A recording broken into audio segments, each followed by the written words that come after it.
So hey guys, welcome back to my YouTube channel. I am Deepika and today I am going to explain chapter 2 of class 12, so that is sexual reproduction in flowering plants. ये हमारा last lecture है, ठीक है। तो आज हम seed जो topic है उसको कवर करेंगे और बचे हुए एक दो और टॉपिक है उनको भी कवर करेंगे। So let's begin.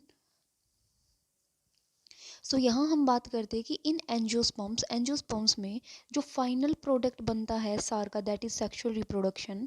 तो वो फाइनल प्रोडक्ट क्या होता है? सीड।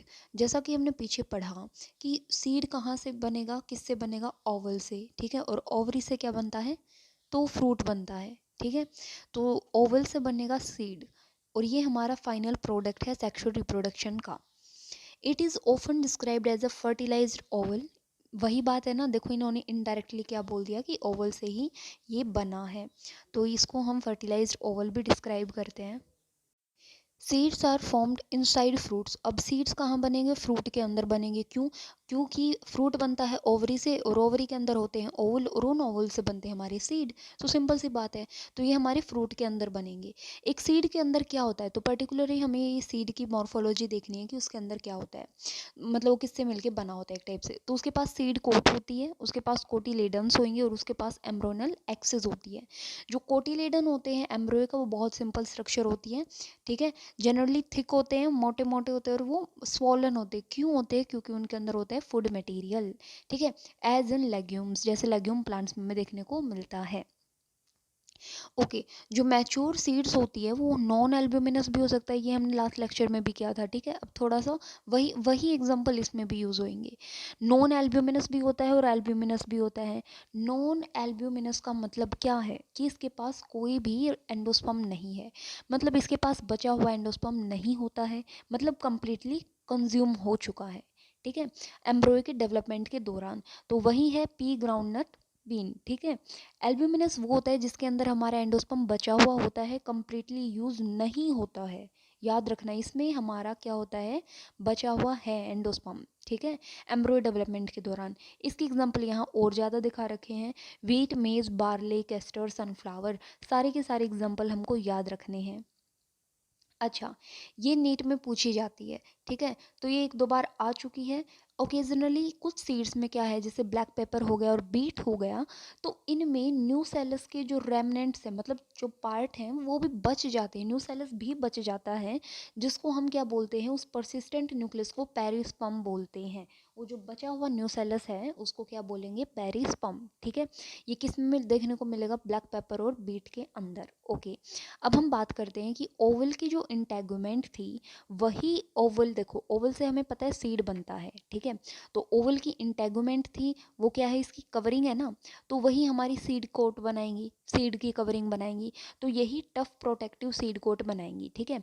और जो माइक्रोपाइल जो है वो सीड कोट में एक छोटा सा पोर, मतलब जैसा हिस्सा देखने को मिलेगा, जहाँ से क्या होती है? हमारी ऑक्सीजन और वाटर की एंट्री होती है सीड के अंदर जर्मिनेशन के दौरान। जब हम उनको जर्मिनेट करेंगे तो उसको पानी और हवा भी तो चाहिए, तो यहीं से माइक्रोपाइल से उसकी एंट्री होएगी, ठीक है। जब सीड मैच्योर होता है तो उसके अंदर वाटर कंटेंट कम होता जाएगा और सीड जो है वो पर्टिकुलरली ड्राई हो जाता है। एक बात याद रखना, पर्टिकुलरली ये नहीं कहेंगे हम कि पूरा का पूरा सीड ड्राई है, उसके अंदर बहुत कम मॉइस्चर कंटेंट रहता है, ठीक है। तो 10 to 15% मॉइस्चर बाय मास, ठीक है। तो ये जो जनरल मेटाबॉलिक एक्टिविटी है एम्ब्रॉय की, वो स्लो डाउन होने लग जाएगी और जो एम्ब्रॉय है वो अब डोरमेंसी स्टेट में चला जाएगा। डोरमेंसी मतलब कि जब हमको जर्मिनेट नहीं करना तो हम उसको स्टोर रख सकते हैं, ठीक है। वो डिपेंड करता है कि वो चीज़ कब तक ख़राब ना हो, जैसे किसी की डोरमेंसी स्टेट कितने पीरियड की है, किसी की कितने पीरियड की है। और जो फेवरेबल कंडीशन आएगी तो हम उसको पर्टिकुलर, जैसे मॉइस्चर है, ऑक्सीजन है, टेम्परेचर है, तो उसके हिसाब से उसको जर्मिनेट करेंगे, ठीक है।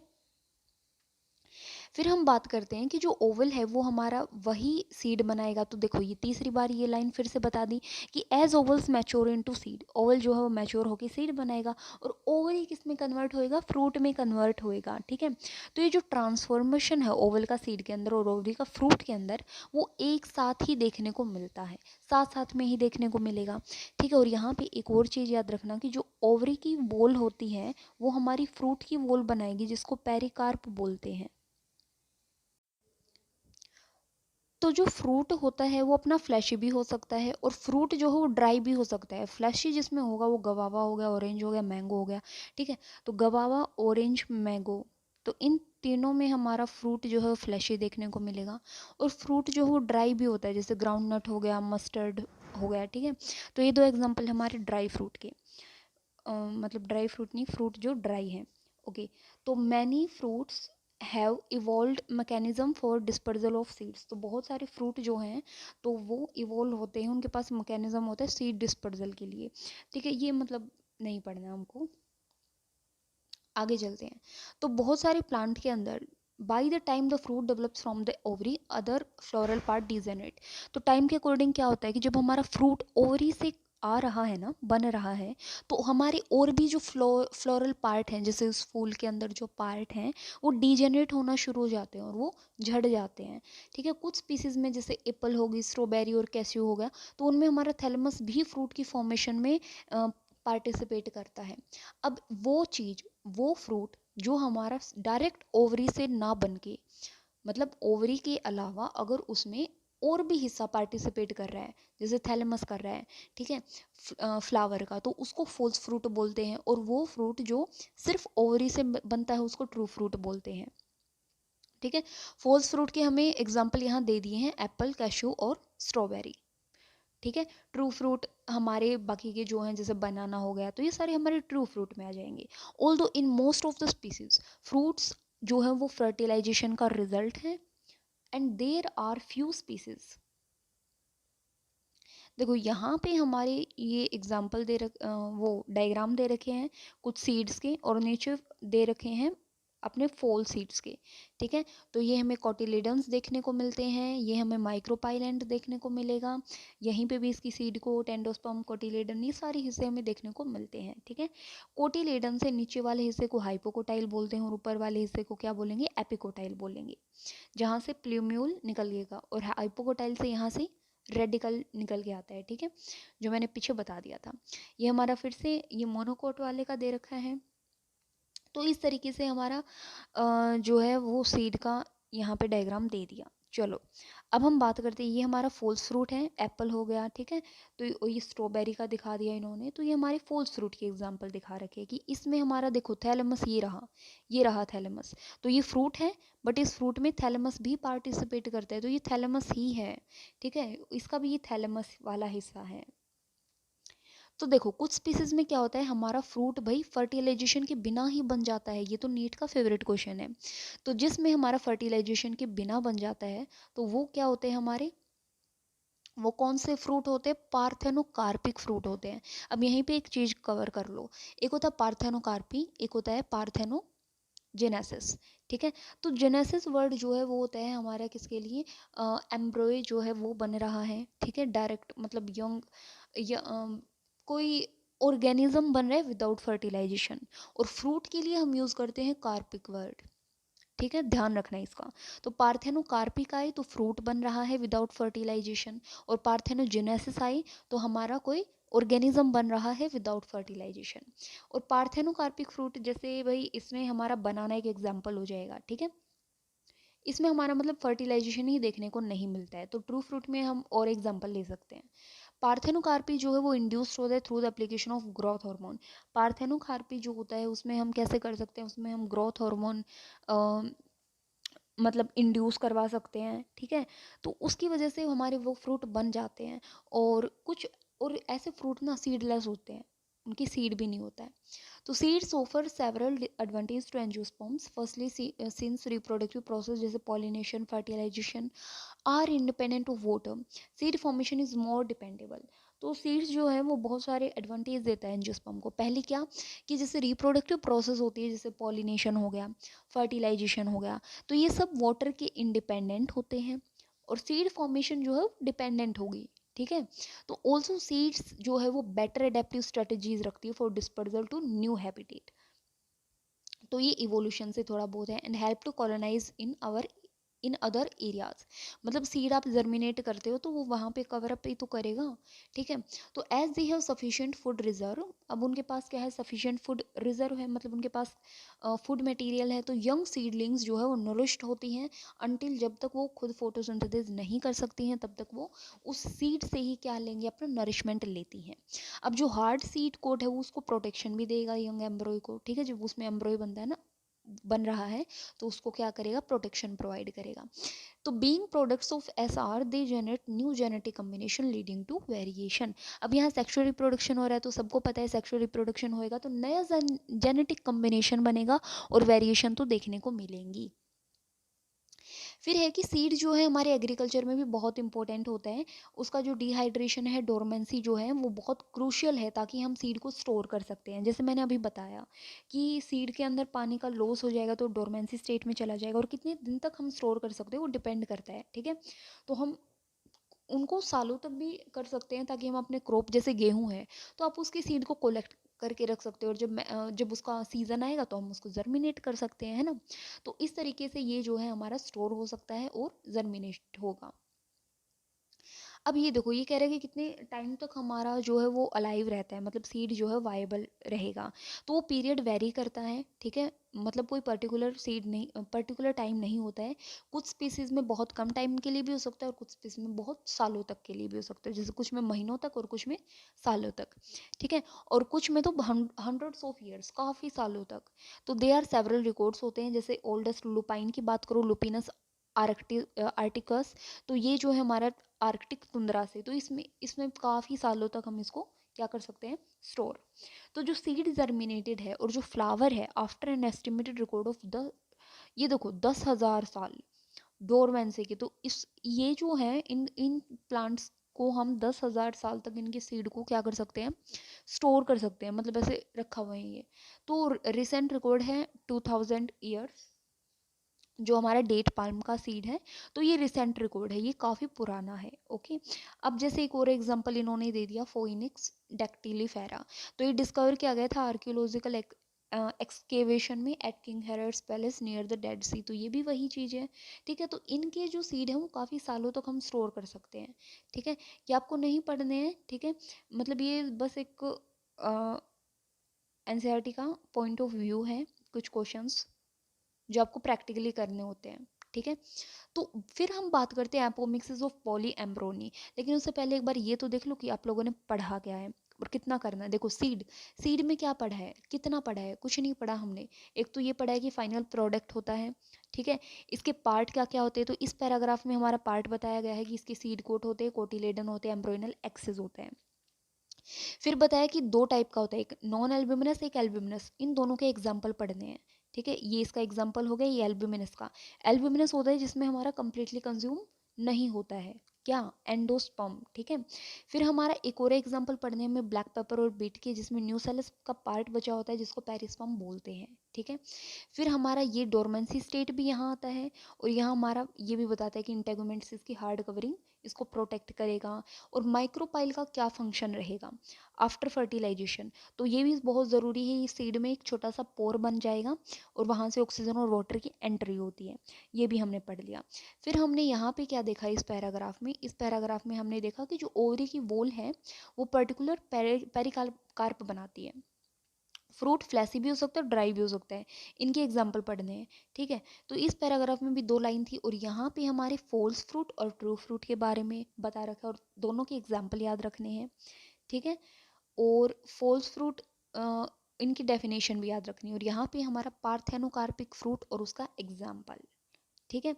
और फिर हमारा ये बेसिक नॉलेज थी कि सीड में क्या क्या काम करेगा, किस तरीके से क्या अरेंजमेंट होता है, ठीक है। तो यहाँ पे इतना काम हो गया हमारा। अब बात करते हैं एपोमिक्सिस की। तो एपोमिक्सिस क्या है, ऑल्दो सीड्स इन जनरल, जो हमारे सीड क्या है, फर्टिलाइजेशन के प्रोडक्ट होते हैं। तो a few flowering plant such as some species, जैसे एस्ट्रेसी हो गया, ग्रासेस हो गया, तो इनमें कुछ मैकेनिज्म होता है। क्या मैकेनिज्म, कि ये सीड प्रोड्यूस करते हैं विदाउट फर्टिलाइजेशन। भाई विदाउट फर्टिलाइजेशन, अगर फ्रूट पैदा हो रहा है तो उसको पार्थेनोकार्पिक फ्रूट बोलेंगे, लेकिन सीड पैदा हो रहा है तो उसको एपोमिक्सिस बोलेंगे, ठीक है। देखो यही यही क्वेश्चन आ गया फिर से कि फ्रूट बन रहा है विदाउट फर्टिलाइजेशन, क्या बोलेंगे उसको? पार्थेनोकार्पिक फ्रूट, जो अभी अभी पढ़ के आए हैं, ठीक है।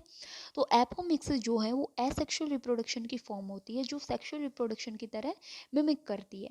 तो बहुत सारे तरीके होते हैं एपोमिक्टिक सीड को डेवलप करने के लिए। कुछ स्पीसीज में तो डिप्लॉइड एग सेल जो है वो बन जाता है विदाउट मियोसिस, मियोसिस नहीं हो रही है और हमारा डिप्लॉइड एग सेल बन जाता है। मतलब एग सेल जो है ना वो हमारी हैप्लॉइड बनता है, अगर आपने ध्यान दिया हो तो हैप्लॉइड बनता है ये हमारा एग, ठीक है। लेकिन यहाँ पे मियोसिस ही नहीं हो रही है तो डिप्लॉइड बन जाएगा, और वो जो है वो फिर क्या करेंगे, विदाउट फर्टिलाइजेशन एम्ब्रॉय भी बना लेंगे, ठीक है।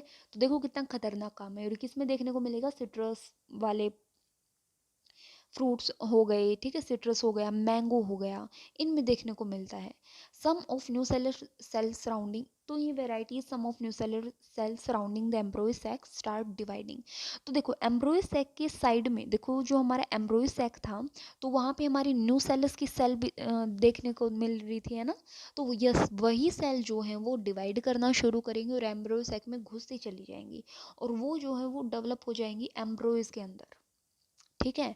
तो इन स्पीसीज में हमारा ओवल के अंदर बहुत सारे एम्ब्रॉय बन जाएंगे। और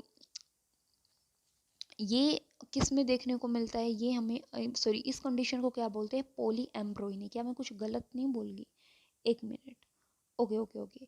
तो यहाँ पे इतनी बात कवर हो गई थी, फिर हमारा बात किया सिट्रस और मैंगो यहाँ, ठीक है। तो सिट्रस और मैंगो जो है वो इसके एग्जाम्पल है, किसके? पॉली एम्ब्रॉयनी की। सिट्रस और मैंगो इसके एग्जाम्पल, आप खुद ही देख लो कि उसके अंदर कितने सारे सीड्स देखने को मिलेंगे हमें, ठीक है। ठीक है। और मैंगो में तो जो हमारा जो सीड है तो वो जो है पर्टिकुलर, उसमें भी हमारे बहुत सारे एम्ब्रॉय देखने को मिलेंगे। ओके। तो यहाँ पे कुछ नहीं देखना आप, मतलब इसके सीड्स को स्क्वीज कर सकते हो। यहाँ पे इन्होंने यहाँ भी वही चीज़ बता रखी है कि आप फिर वहाँ बहुत सारे एम्ब्रॉय देखोगी, तो ये प्रैक्टिकल है, ठीक है। फिर है हमारे ये वाला जो हिस्सा है, ये हमारा strategies of enhancement of food में भी थोड़ा बहुत बता रखा है। तो हाइब्रिड वेराइटीज जो होती है, several of our food and vegetable crop are being extensively cultivated. Cultivation of hybrids has tremendously increase productivity. जो हाइब्रिड है, मतलब हम हाइब्रिड बनाते हैं सीड्स का, तो मतलब जो जैसा भी हमें चाहिए कि हमें इसके अंदर ऐसी ऐसी वैरायटी डालनी है, तो वो बना के हम उससे काफ़ी अमाउंट में प्रोग्रेस करते हैं। तो उससे हमारा क्या होता है, जो प्रोड्यूस होता है हमारा एवरी ईयर हाइब्रिड सीड, तो उससे हमारा मतलब कॉस्ट ये सब बढ़ेगा, ठीक है। सब बढ़ेगा कैसे? देखो अगर सीड हम कलेक्ट करते हैं हाइब्रिड से, उनको हम बोएंगे कुछ भी, तो प्लांट जो है प्रोगेनी में वो इकट्ठा विल सेग्रीगेट, तो वो एक साथ हमें देखने को मिलेंगे और डोंट मेंटेन हाइब्रिड करेक्टर, और वो वहाँ पे हमारा हाइब्रिड करेक्टर मेंटेन नहीं होता है, ठीक है।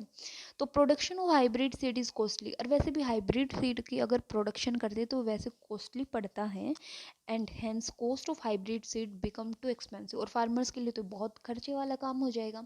तो अगर ये हाइब्रिड जो है उनको एपोमिक्टिक बना दिया जाए, ठीक है, मतलब तो वहाँ पे सेग्रीगेशन करने की कोई ज़रूरत नहीं होगी इन हाइब्रिड प्रोगेनी में। तो फार्मर्स का जो है वो क्या हो जाएगा, वो अपनी जो क्रॉप पैदा करेंगे तो उसमें बढ़ावा होएगा एक टाइप से। He does not have two by, और उनको हाइब्रिड सीड को खरीदने की ज़रूरत नहीं पड़ेगी हर साल। तो because of the importance of apomictic in hybrid seed industry, active research is going on in many labs around the world to understand the genetics of apomix and to transfer apomictic। Because of importance of apomixis in hybrid seed industry, active research is going, ये हो गया हमारा।